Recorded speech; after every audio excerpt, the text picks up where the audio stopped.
What would you do if your gynae told you that your unborn fetus is abnormal? Would you keep your child or would you abort the child? I was faced with this decision 2 years ago. As I entered the room with my husband, I saw not one but 3 gynaes. And they told me that they had a consultation. Junior, we've got news to tell you. Your child is not normal. Your child's large bones are not developing normally at all, and we would suggest that you go for a test. As they described the test, it was just a blur in my ears. I couldn't quite hear the technical terms they told me, because what hit me was the question, would you want to go for an abortion? I was confused and I decided, let's go for the blood test first. After we did the blood test was when I had another consult with a different doctor, and the doctor began to explain to me. And maybe the shock had wore off, and this time I could really listen to what she was saying. That they would have to draw amniotic fluid, so the fluid from my water bag, to test the chances of what my baby was whether it was Down syndrome or whether it was something worse, because they were not sure. I looked at her and I decided, no, we are not going for any further tests, because in my mind, I was so sure I was going to keep the child. Throughout the car ride home, I was quiet. I came home, I locked myself alone in my room, and I cried. I buried my head in the pillow and I just cried. There was so much fear. There was so much uncertainty. I was in denial. I was like, God, why? Why me? And as so many questions flooded my mind, I poured all my emotions out.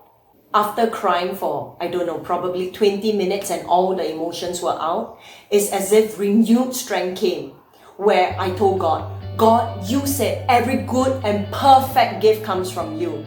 And this child is not perfect. I'm not going to sugarcoat it or accept every child just as a gift. I'm going to claim your word on it. And I decided, as long as this child was not born and in me, I could believe and I could speak life over the child.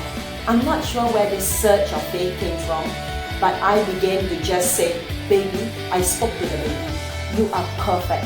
I don't give a damn what the experts say, because to me, you are perfect. And as I began to just speak life over the baby, something just shifted. I dried my tears, I got out, and I was unusually quiet.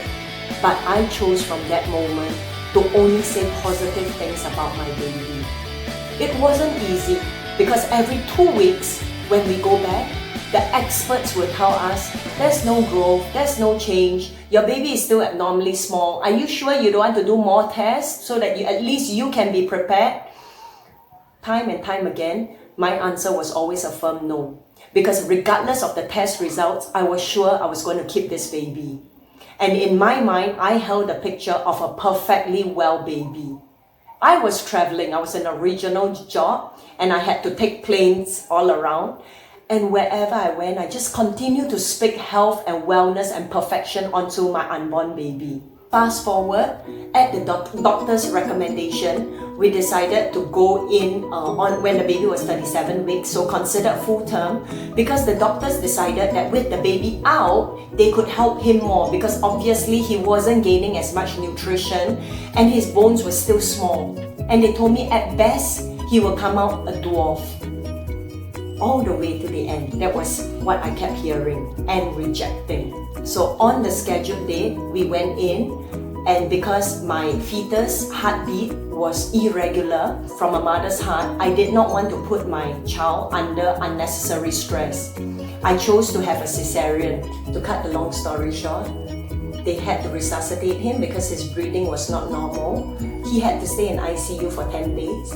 But today, I have a perfectly looking son. I share this with you for you to know that miracles do happen. That you do not have to take what people say as the truth. You hold on to your truth. You create what you want. And when you believe, that becomes a reality that you will live into.